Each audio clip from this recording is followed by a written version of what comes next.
El siguiente es un esfuerzo del equipo de comunicaciones del Sindicato Nacional número 2 de la Viña San Pedro Tarapacá, en el marco de los 50 años del golpe de Estado de 1973, cuando mandaron los trabajadores en Chile.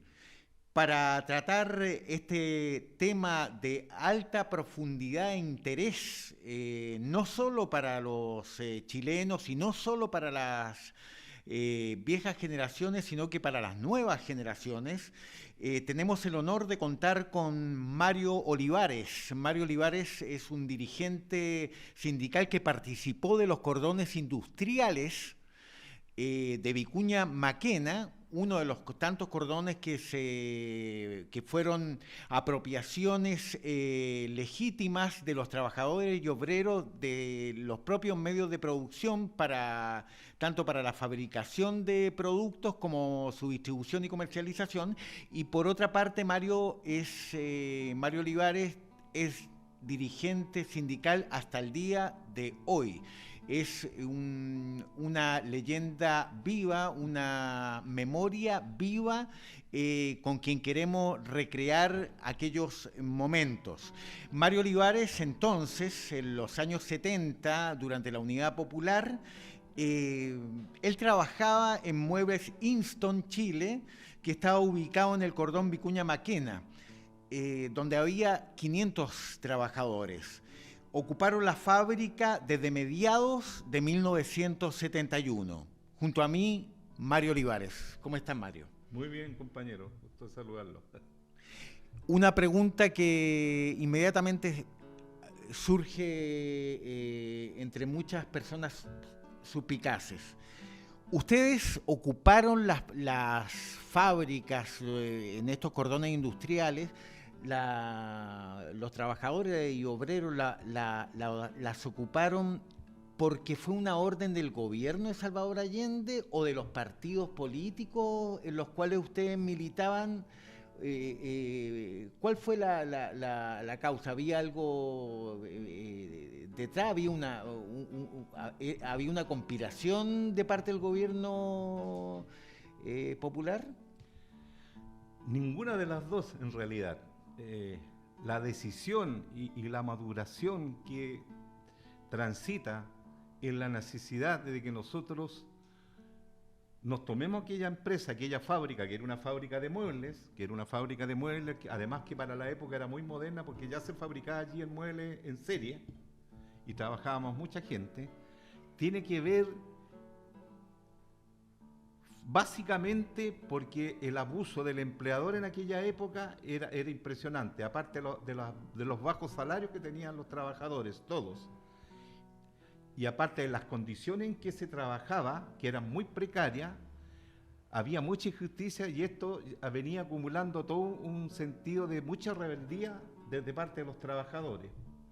Y por cierto, cuando se dan las condiciones, cuando viene el gobierno de la Unidad Popular, que es parte de un ascenso en la lucha de masa y aumento del nivel de la conciencia de clase de los trabajadores de este país, después de décadas de lucha a partir del siglo XIX hasta el ascenso del gobierno de Allende, es que nosotros consideramos y los trabajadores consideran que existen las condiciones hoy día y que además nos encontramos preparados con el desafío de derechamente de expropiarle, quitarle la fábrica al empleador, y es así como nos organizamos a través de los sindicatos, derechamente empezamos, por así decirlo, a conspirar, y también incluso previo a que fuera electo Salvador Allende, al interior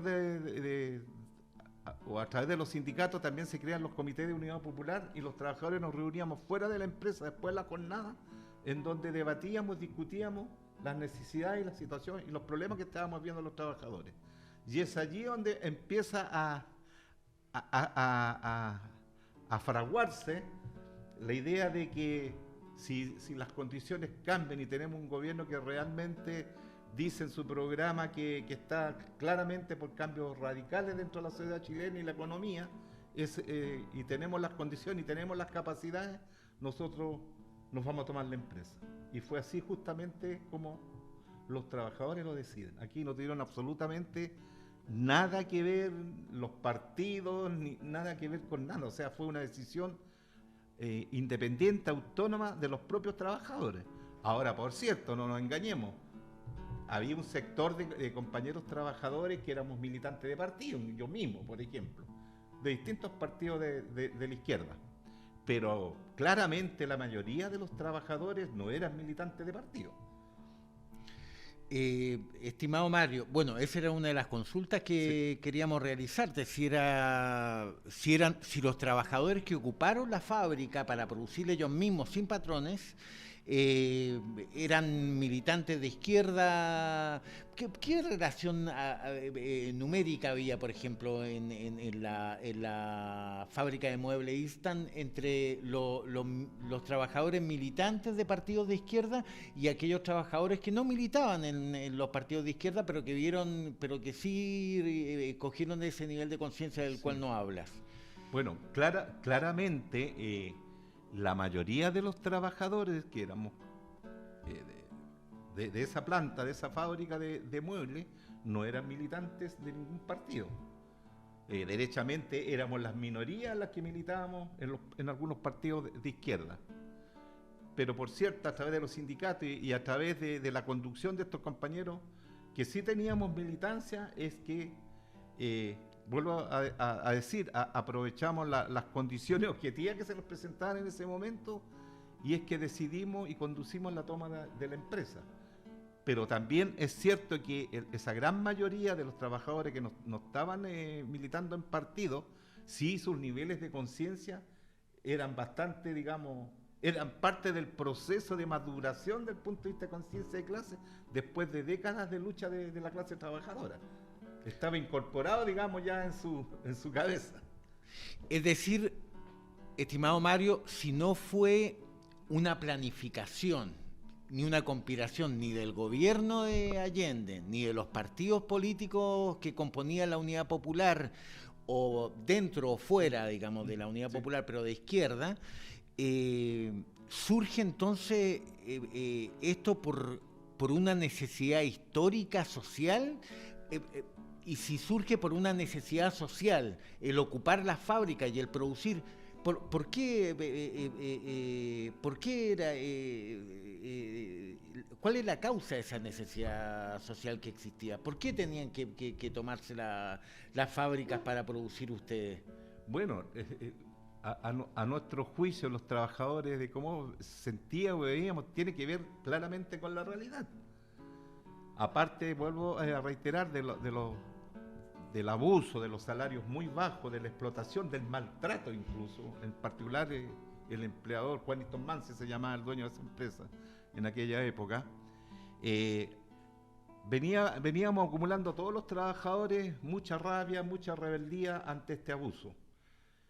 Y la verdad es que empezó a surgir ahí, pero ¿por qué tenemos que seguir aceptando esto? Nosotros queremos justicia, queremos cambiar esto. Y lo único que pueden producir los cambios, nos empezamos a decir nosotros, somos nosotros mismos. Por eso que decidimos tomarnos la empresa. Y estamos en condición y tenemos como un gran desafío de empezar a impulsar lo que le llamábamos en ese tiempo el control obrero o control popular. Y creíamos que teníamos las capacidades, las expertices para nosotros tomar en nuestro poder la fábrica y seguir haciéndola funcionar y ponerla al servicio del país, digamos. Porque dicho de paso, en esa industria, en aquella época, los muebles que allí se fabricaban eran todos muebles de alto costo que estaban dirigidos, digamos, básicamente de la clase para las clases medias de ahí para arriba, digamos, eran muebles muy caros. Correcto, y yo creo que esta es una pregunta que se hacen muchos trabajadores de la actualidad, muchos trabajadores del siglo XXI, de bien entrado el siglo XXI, a 50 años del golpe, de hecho.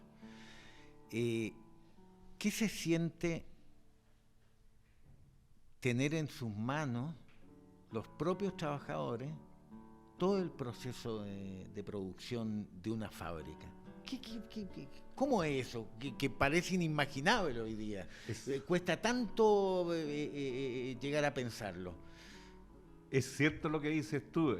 Un pequeño paréntesis. Cuando yo converso esto con mis propios hijos, y le cuento de esta experiencia que vivimos, les cuesta incluso creérmelo, pero ¿cómo es posible, papá, que ustedes los trabajadores se apropiaron, se tomaron esa empresa y después la dirigieron, todo el proceso productivo?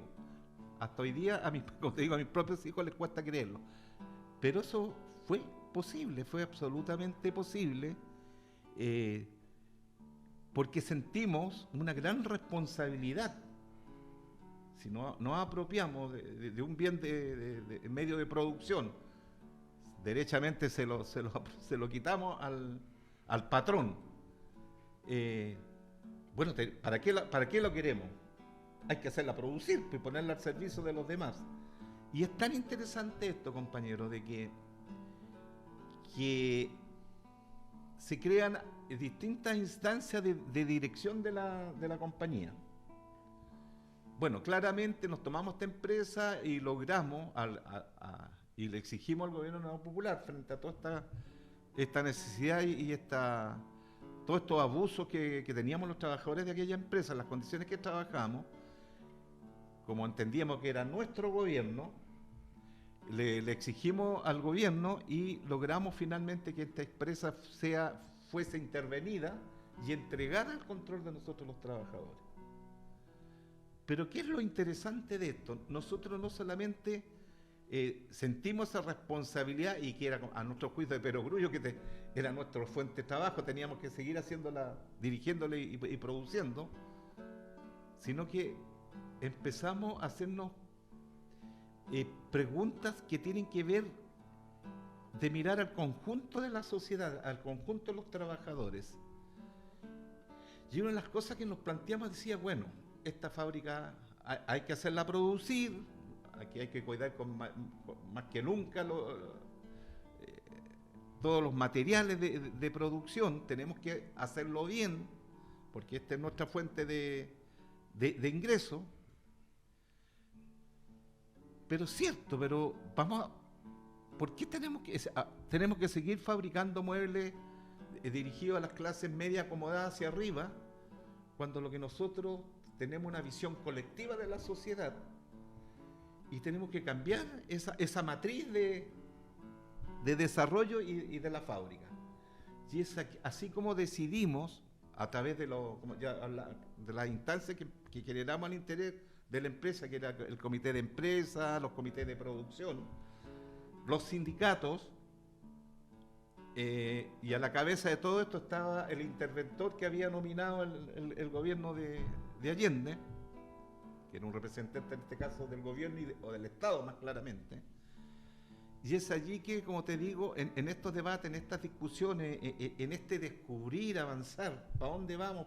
¿Por qué tenemos esto en nuestras manos? Es que decidimos empezar a fabricar una línea de muebles que le llamamos muebles populares, que eran muebles de buena calidad y dignos. O sea, yo te tengo que decir que cuando yo entré a esa fábrica, era muy joven, tenía entre 18 y 19 años, la pobreza era extrema. Yo, por supuesto, cuando ingresé ahí, 2, 3 años antes, lo primero que hice fue afiliarme al sindicato. Siempre tenía un gran compromiso con la cuestión social.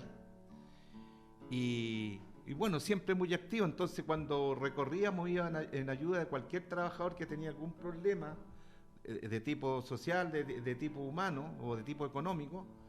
Yo me recuerdo perfectamente que muchas veces que visité casas de trabajadores que vivían, por supuesto, en poblaciones muy humildes, muy pobres, campamentos, y donde los trabajadores ni siquiera tenían dónde vivir. Era común que durmieran en una payasa. Yo ahí aprendí a conocer qué es lo que era una payasa. ¿Y qué es una payasa? La payasa es una suerte de, por así llamarlo hoy día, de colchón que se tira en el suelo y que se va rellenando, es como un saco grande, y que se va rellenando con una serie de trapos viejos y lo transformáis en una suerte de colchón. Y allí dormían la mayoría de los trabajadores. Y además hacinados. Digamos, papá, mamá, con los hijos en esa famosa payasa. Y así una serie de cosas. Así ahora recuerdo nítidamente que obviamente no teníamos casino antes de que nos pasara el control de nosotros.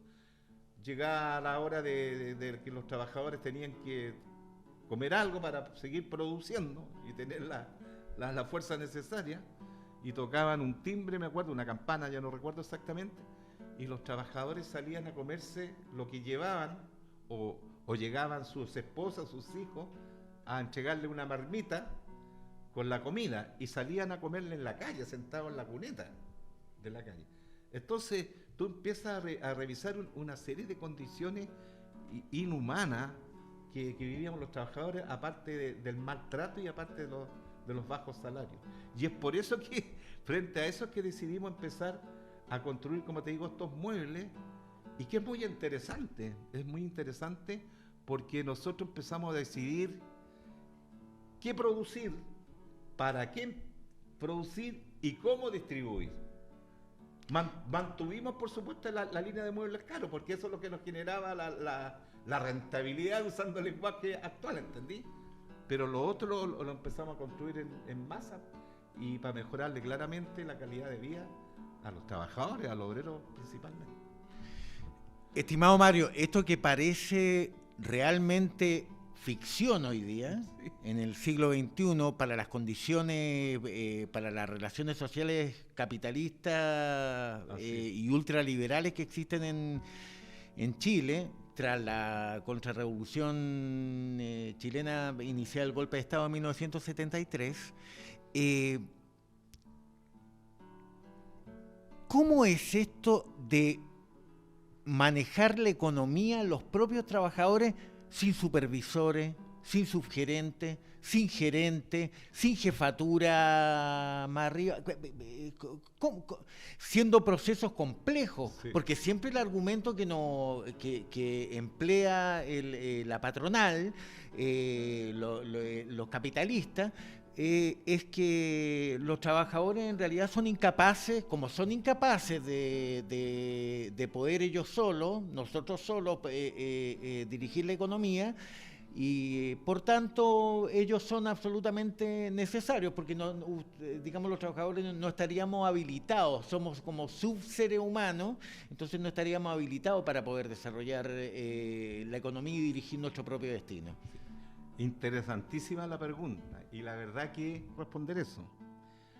La primera arista de ella es que, como suele ocurrir en procesos radicales de transformación de la sociedad en cualquier parte del mundo, y donde irrumpe, ¿no es cierto?, la clase trabajadora, con mucho miedo por supuesto, los sectores de las clases dominantes, del empresariado, del capital, ocurre un fenómeno que ocurrió casi en todas partes, que hay sectores de los sectores medios de la sociedad, de la pequeña burguesía que se llamaba en ese tiempo con ese lenguaje, que o toman el camino derechamente de la reacción, de oponerse absolutamente a cualquier tipo de cambio, y hay otros que, ante perderlo supuestamente todo, deciden plegarse a este alzamiento y a esta iniciativa de la clase obrera, de los trabajadores. Y es así como, en el caso particular que yo te estoy contando, de la experiencia que yo viví, yo hablo de eso, de la experiencia que yo viví, que hubieron, yo diría que casi la mayoría de los mandos medios de las jefaturas de las distintas áreas de producción se plegaron a esta experiencia, a la toma, y fueron parte. Y bueno, y era, por supuesto que había gente allí preparada técnicamente. Pero lo curioso es que, y aquí también ves tú el oportunismo a veces de la naturaleza humana, desde el punto de vista social, también hubieron algunos gerentes que eran el brazo derecho del dueño de la fábrica, Juanito Mansi, que de la noche a la mañana aparecen vistiendo ropas de ser de izquierda y estar con el pueblo. Se plegaron, recuerdo perfectamente, el gerente comercial, el gerente de inversión y finanzas.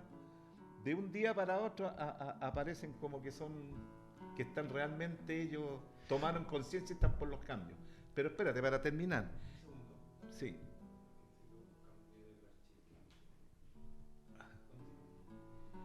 Y de la otra arista es que, obvio, es que es como de perogrullo.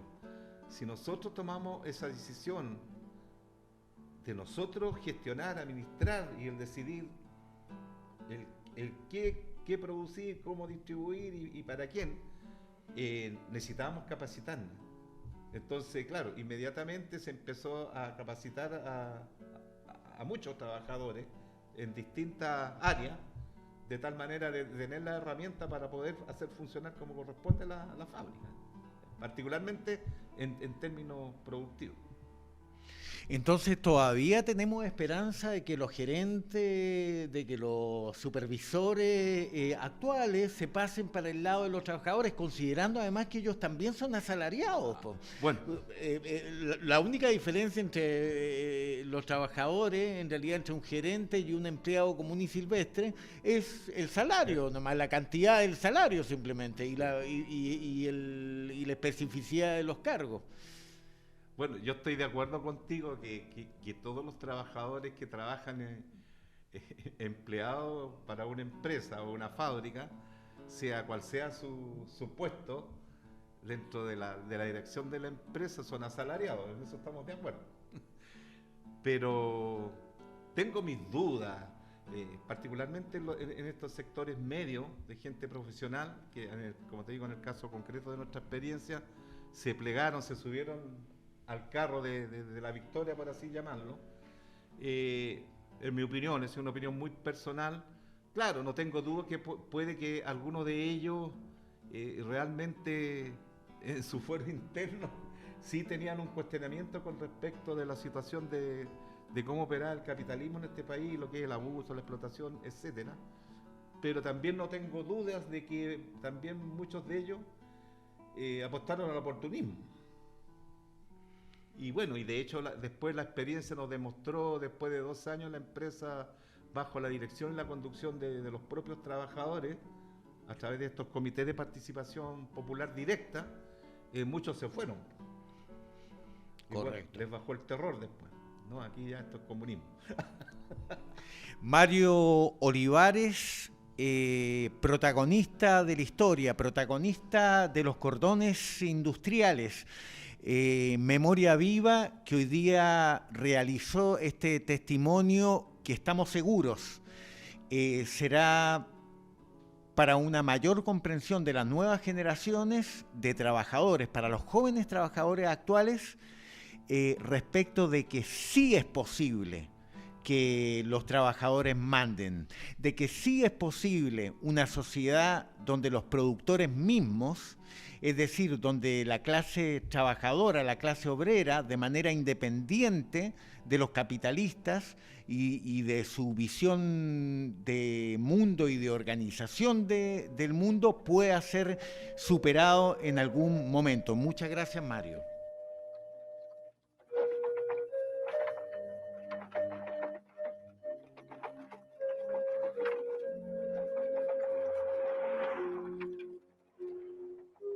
Después de la huelga de octubre, casi todos los movimientos de base estarán vinculados al poder popular.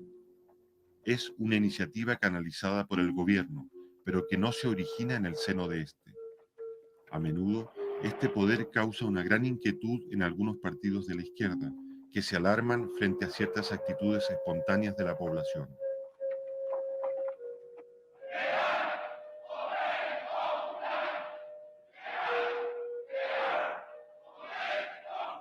Después de octubre, el lema "Crear poder popular" continuará escuchándose en todo el país.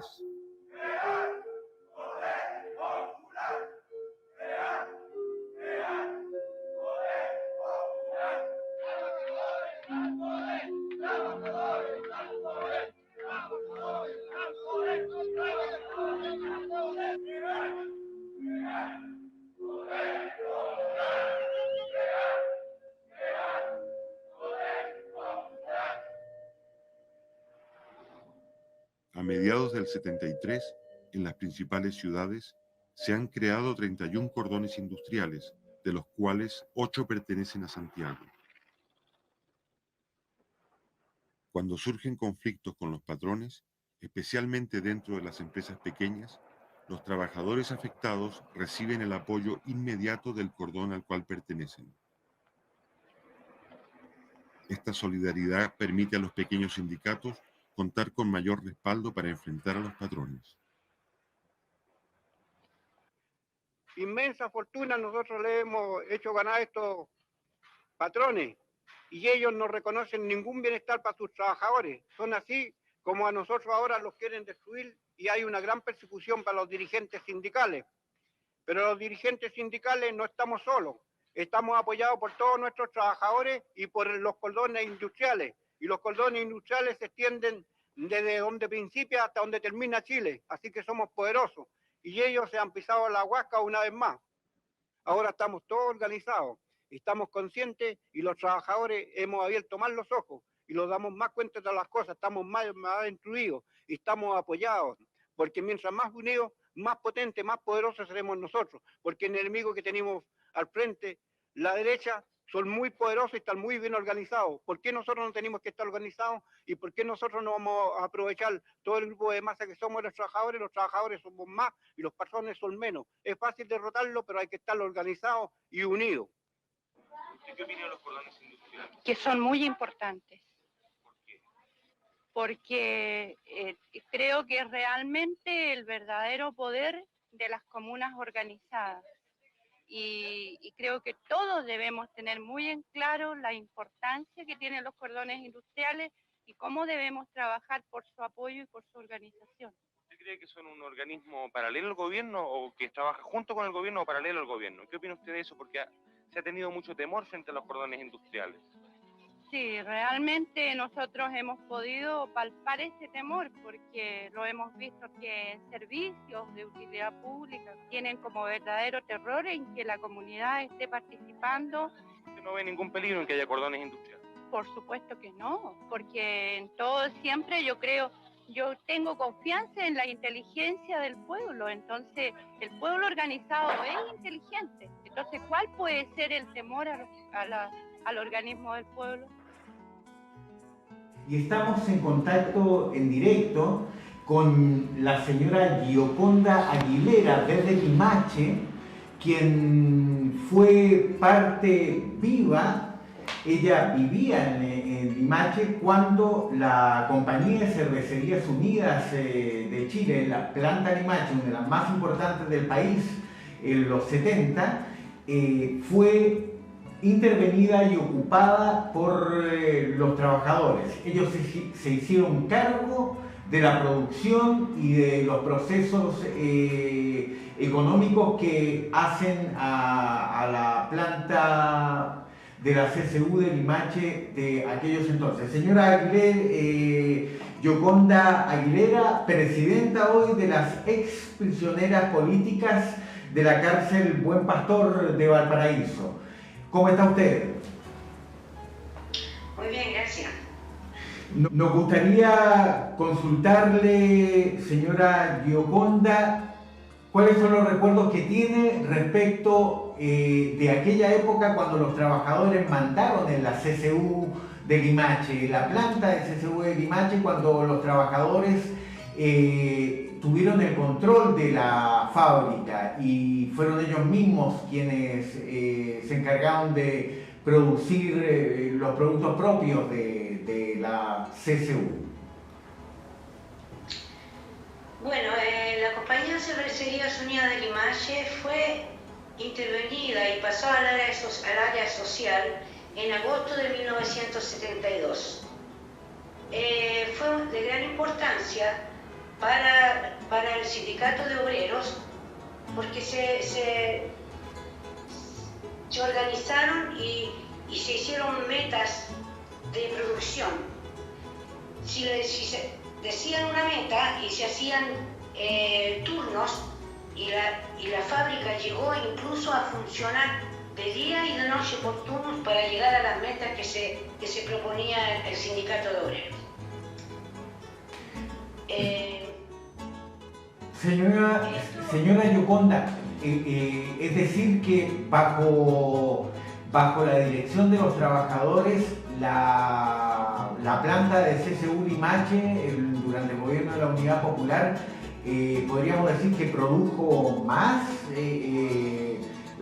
creció más en producción que cuando estaba en manos privadas.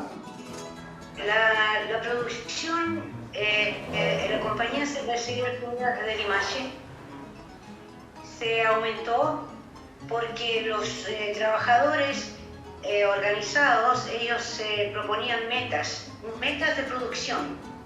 Para eso se aumentó la cantidad de operarios, que llegaron a ser 600 operarios, y la fábrica comenzó a funcionar por turnos de día y de noche.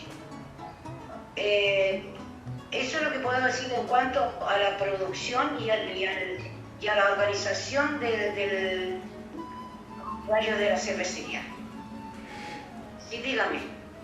Señora Gioconda, la comunidad, ¿cómo observaba esta situación que era totalmente novedosa, que los trabajadores controlaran la producción de la CCU, de la planta CCU de Limache? ¿Cómo lo observaba la comunidad? ¿Cómo impactó la comunidad? Bueno, aquí en Limache la industria todavía existe la población de obreros, que es la población amarilla. Después estaba al costado estaba el casino. Después estaban las casas donde estaban los mandamases, y después había atrás había de la cervecería, estaban los empleados particulares viviendo en departamentos, y también casitas chicas para los obreros. Era como una ciudad dentro de la ciudad. Por lo tanto, la organización era no solamente de los obreros.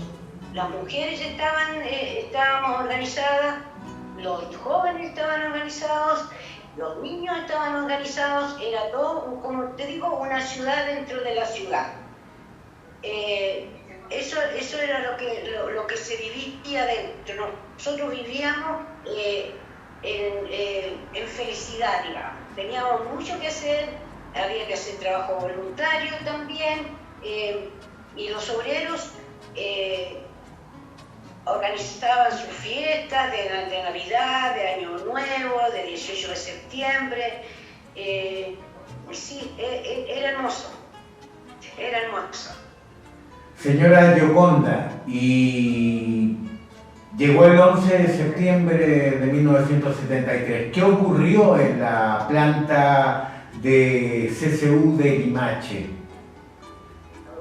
Bueno, la Marina llegó a la planta el 12 de septiembre. Cuando en ese entonces mi padre ya no trabajaba en Limache, trabajaba en la gerencia de Valparaíso, en la oficina de la gerencia de Valparaíso como interventor. Pero estaban en casa, y él se fue a presentar a la fábrica, como lo hicieron los obreros y como lo hicieron el interventor y todos los de planta de la cervecería. No se fueron a presentar, y ahí fueron ¿cómo se llama?, detenidos, ¿no? Todos al suelo, y después lo comenzaron a persear en camiones, uno para un lado, el otro para el otro lado, yo qué sé. Eso fue lo que pasó. Se llevaron a gran cantidad de operarios, tanto empleados particulares como obreros de la cervecería. La represión fue muy, muy dura. Sí. Fue como una suerte de asalto de la Armada a la fábrica, como si los obreros de la fábrica estuvieran preparados para resistir, para una suerte de resistencia armada. Sí. Ellos llegaron como que venían a la guerra, todos pintados, así, todos con camuflaje y esas cosas, ¿no? Y en la fábrica no pasaba nada, todo el mundo vino y dice, bueno, hay golpe de Estado, hay que presentarse, y se presentaron. Sindicato Nacional de Trabajadoras y Trabajadores de Viña San Pedro, Tarapacá. Muchas gracias por habernos acompañado.